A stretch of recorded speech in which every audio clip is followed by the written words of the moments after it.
Welcome to Options Guide TV. My name is Brian Overby. I am the author of the Options Playbook, and I'm going to be your host for about the next 30 minutes here on Options Guide TV. Well, we have it again. Markets are down. The markets are just struggling. They cannot get ahead of themselves. This week on Wednesday, we got CPI, which is a big number.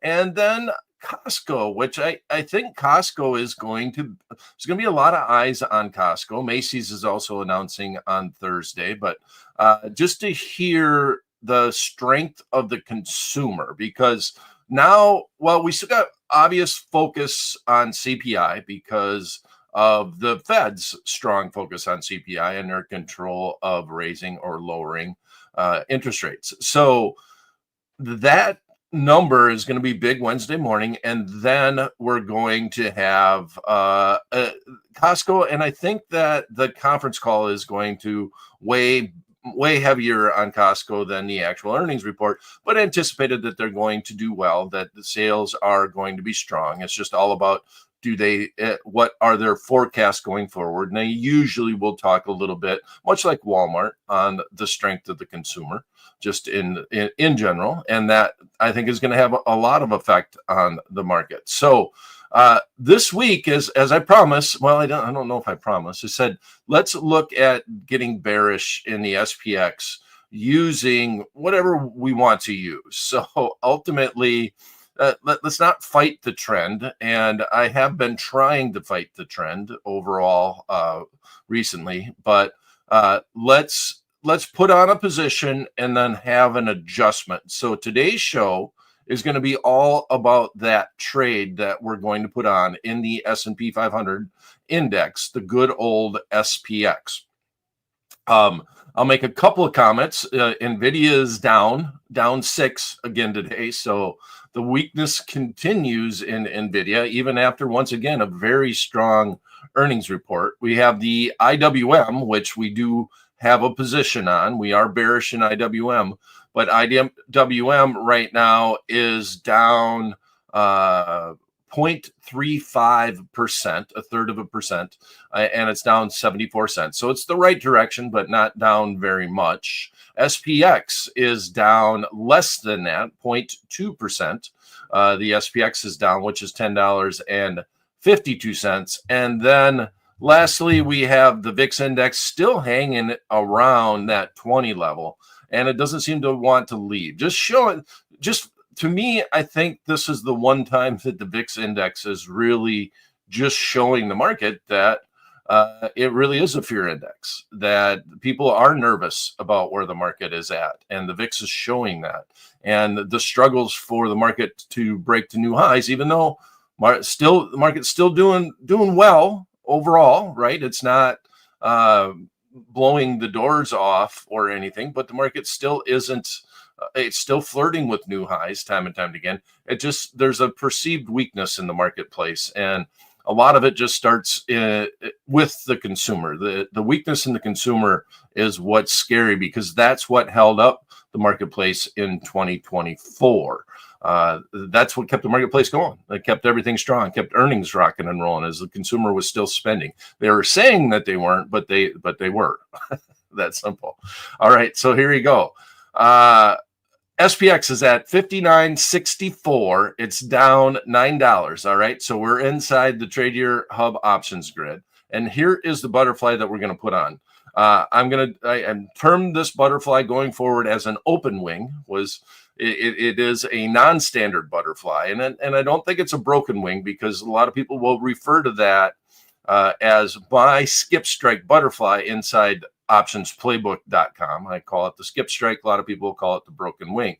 I'm going to call this the open wing, and I'll show you why once we get to the what if calculator. But I want to set up the trade to start with. So we're going to go 1 week. We got major numbers coming out on Wednesday, and that's going to be a scary scenario. Well, I mean, that day is going to be very important.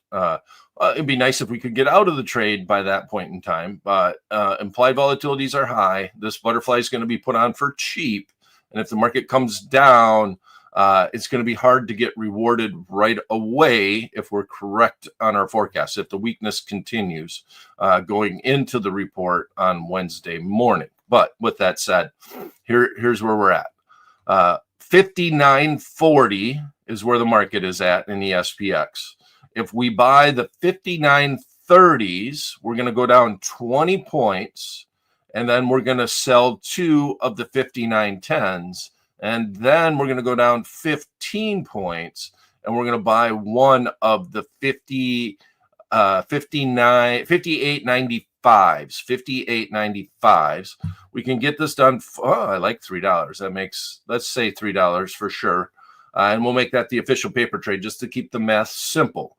Now, markets, the SPX is liquid. I think you could fill close to the $3. My experience has been that you can usually get midpoint fills getting into SPX trades. It's never guaranteed, so don't say that this is by any means a guarantee, but usually you can you can execute fairly close to the midpoint. And if we look at the what if calculator, we'll see, and I want to compare this to the standard butterfly, right? So if we look at where the market is at right now, it's right here. 5,941 is where the market is at. This is the 0 line, and I want to highlight right here, the dotted line is the 0 line. So that's the break-even point at expiration for this trade. The market drifts down to 59.30 to start with. There's not a lot of reward. As the market gets down to this level, you need a lot of time premium to start to come out of the option contract. You need implied volatility to come in, and that doesn't necessarily happen in the SPX. But we have a 1-week option contract. If we can drift down to this range, the maximum upside of this is $2,000. You paid $3 for it. That means that the max upside is $1,700. Now, if you get the max upside, you also get the stupid award, because you should not have been in the trade all the way to the expiration date, and you shouldn't let the trade ride. Now, I'm talking on a 1-by-2-by-1 basis. If I put this trade on and we're getting close to the expiration date, and you say, well, gee, I think that it might go out right at my strike price, I should wait until the expiration date to get out of this trade and capture the maximum that I can. Yeah, that doesn't work. The odds are just so low. So be prepared that I'm going to put this on for $3, and realize, just like even with a long call option or a long put option, if you put a trade on for $3 and you can take it off for $6, that's a good trade. That's 100% winner in the options trading world. So anything above $6, if I put it on, I want to get out. I don't really want to hang around to see if I can get the maximum. Now, if I had 10 of these on, or if I had a 5-lot on, well, yeah, I might let one ride all the way to the end. And everything is cash settled in the S&P 500 index. So because it is cash settled, it makes it simple. It allows you to ride it to the end. You don't have to worry about early assignment. You don't have to worry about buying and selling stocks, right? All that happens as far as the transaction is concerned is, if the options are in the money, you get cash. If they're out of the money, they expire worthless. And it's that simple. And that's part of the reason why I like trading in the SPX so much. And if you are in a non-taxable account, there are also something called the 60-40 rule, which is another tax reason why SPX is a more interesting underlying to trade in than the SPY. All right, now this show's not about taxes, so talk to your tax advisor or go look up the rule and decide for yourself if it's helpful.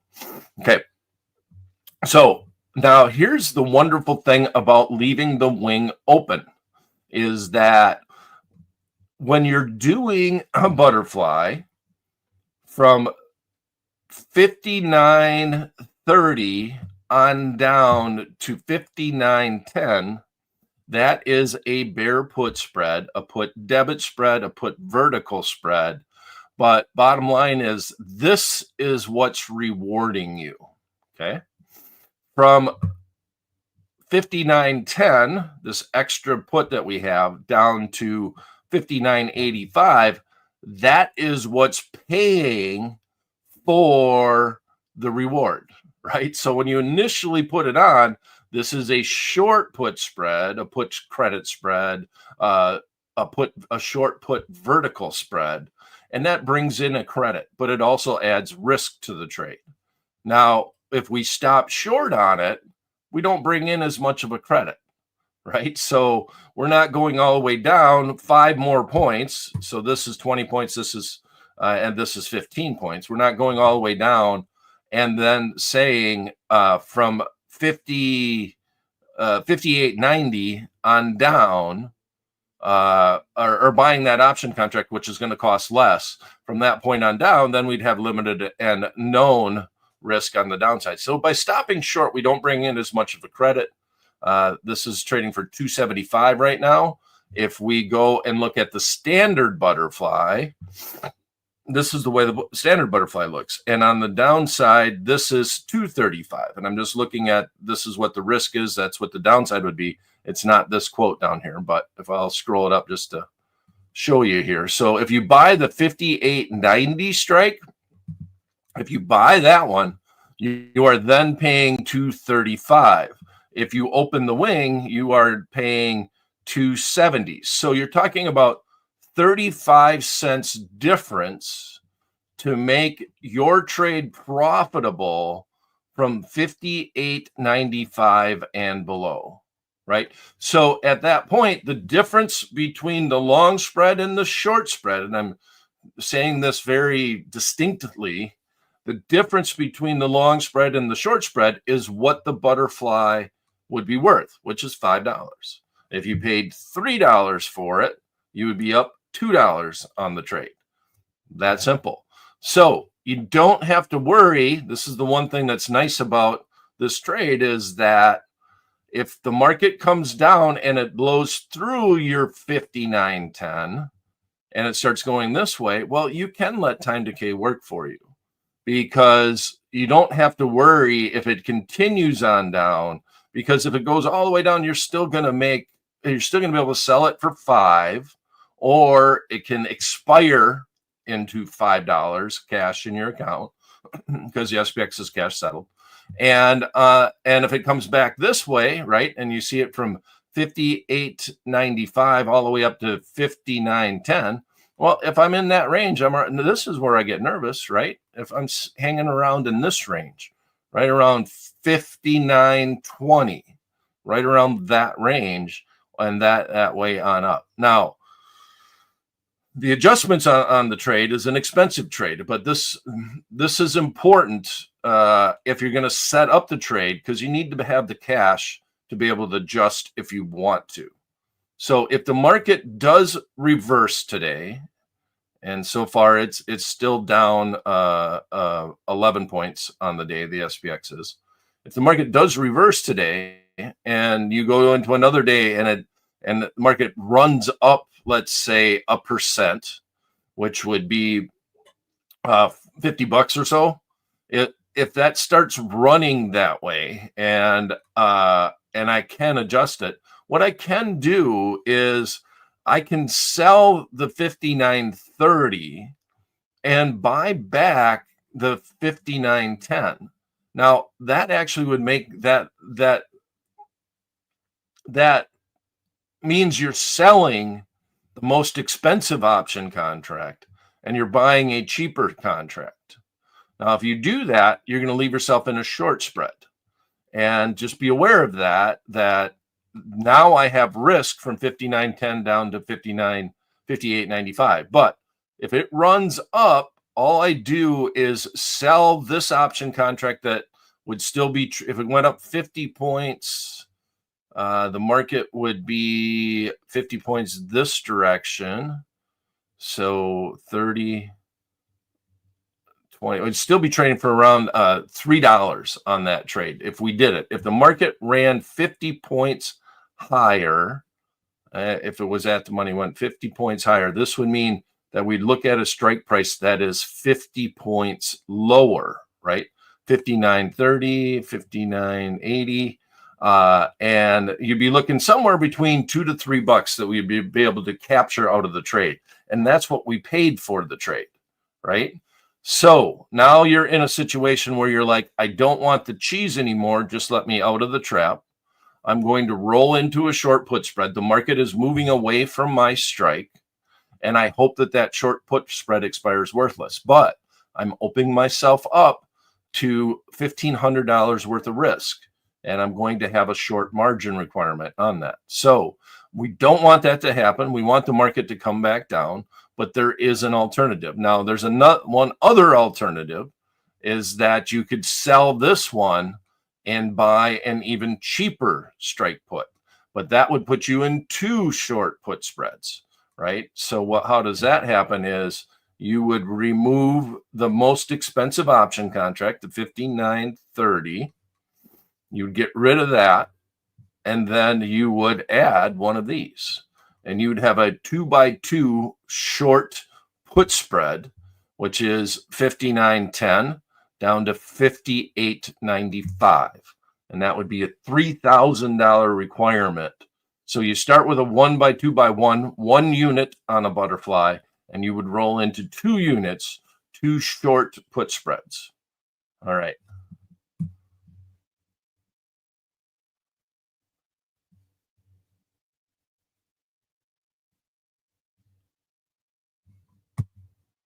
Anthony made a very good point. 3-3. Don't you want the 325? Do you mean you have 3-3 expiration in the what if calculator? Let's look at the what if calculator. 3-3. 3-3. Yeah, let's go look at the 3-7. All right, and then that would also make this worth more if it came down. All right, thank you, Anthony. Anthony was right. So let's get rid of this. And I hope it's not much more than $3. March 7th expiration, 4 days away.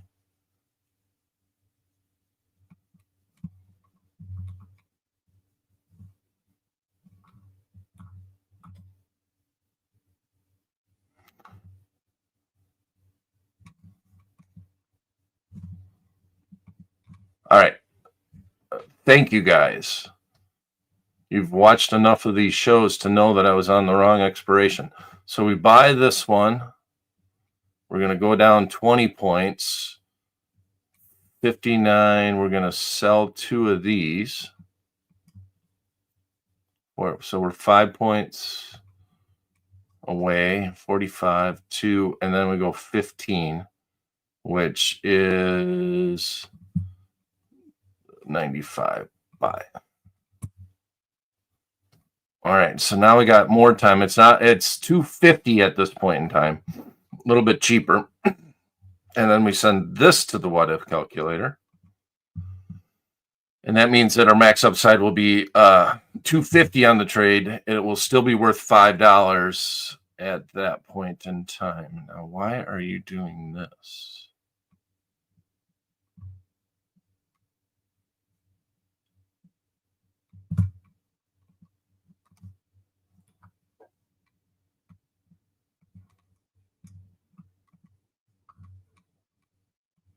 Well, I think that this will still be close, but for some reason that just screwed up my butterfly period. Okay, well, we're going to have to look at the little one, I guess. Let's pull this up a little bit, and let's pull in here. Yeah, so it's still showing if we could get this done for $250, which is a little bit less than the $3 that we'd pay for on the shorter term trade. And this is 3.7. Make sure this is 3.7. I don't know why this is happening right now or why that decided to happen. But everything still applies. So you're paying $250. $250 is probably a good solid price on this. And you have, if you go below 59.10, you still are trading for $5 minus the 250. This is implying 260 is what you paid for it.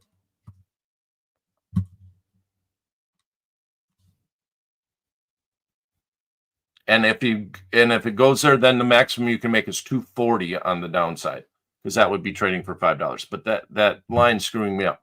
All right, so here's the trade, and then let me do the adjustment. Okay, so if the market goes up $50 or more, which the $50 would be the minimum, I don't want to do anything until we get that movement to the upside. We get a solid, strong movement to the upside. We would then sell the 59.45 and either buy to close the 59.25, rolling into one short put spread, or selling this and buying this and rolling into two short put spreads. And that is the trade. That is the direction that we would go on this. All right, Fresh Print says the same thing too. Does this look right to you now at this point in time, guys? I think it's right. I'm going to load up the what if calculator, see if I can get the line to work for me here.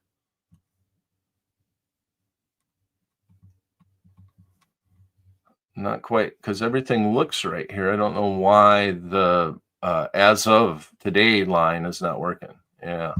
Okay. Thanks, Anthony, for the confirmation. I appreciate it. All right. I'll put this up and I'll leave it. I'm going to say 250. 250 makes sense to me. $3 actually made sense to me too, or I would have noticed the expiration. But the fact that we can go 20 points wide, that the trade could trade for as much as $2,000. We got the VIX at 20, which lowers the cost of the butterfly. So when the VIX is high, butterflies are cheap in the SPX, right? So the higher implied volatility, the easier to get the trade on. What you ideally want in any butterfly situation is that you would put it on, and as the market moves in your direction, implied volatility would come down and time decay would happen. So butterflies are very important that you pick the right expiration, or that you think about the expiration. You're never going to get it 100% right, but you want something that can expire, get rid of some of your time premium in your middle option contract. And then also you want implied volatility to come in. If you don't get the huge rate of time decay, implied volatility can help you. Or you also want to just be wide enough. If you're wide enough, if we're 20 points wide and the market starts coming down, this option contract has the ability to decay because it's so far out of the money that it can still decay. Well, this would still have the implied volatility premium that is in it. So you want to be as wide as you possibly can without paying a ton for the trade. Now, I don't mind this trade if you went 30 points wide to start. It's interesting to start that way. You're going to pay a little bit more up front. But if you adjust the trade and you use the adjustments that I'm talking about, well, then you're adding a lot more risk. So it's not as much the initial what you pay for the butterfly. It's more so the second trade in the trade, which would be the adjustment into the short put spread. That's simple. That's straightforward. All right. I don't see any more questions. Nobody else catching any more expiration mistakes that I made. And I think that's going to be it for this edition of Options Guy TV. On Wednesday, the news is going to come out. We're not going to be able to talk about it until that news event on Wednesday. And Wednesday show is going to be at 11 o'clock. But I don't mind adjusting this trade on Tuesday. Usually, if I do an SPX trade, by Wednesday, you kind of know, right, where the market is going. And then, if it just hangs around where it's at, you just let things ride. But Wednesday gives you plenty of time premium to be able to adjust the trade. And then you get a lot of time decay going into Thursday. And then it goes up exponentially from Thursday into Friday. And even from noon on Friday all the way into the close is when you see the bulk of the time decay in the S&P 500 index. All right. Well, that's it. I apologize for starting off on the wrong expiration, but that's it for this edition of the Options Guy TV. We'll see you this Wednesday. Go CPI, I guess. We need some good news. We'll say, well, not go because we want it to be lower than expected. But with that said, we'll see you this Wednesday at 11 a.m. Eastern Time for the next edition of Options Guy TV. Thanks for tuning in.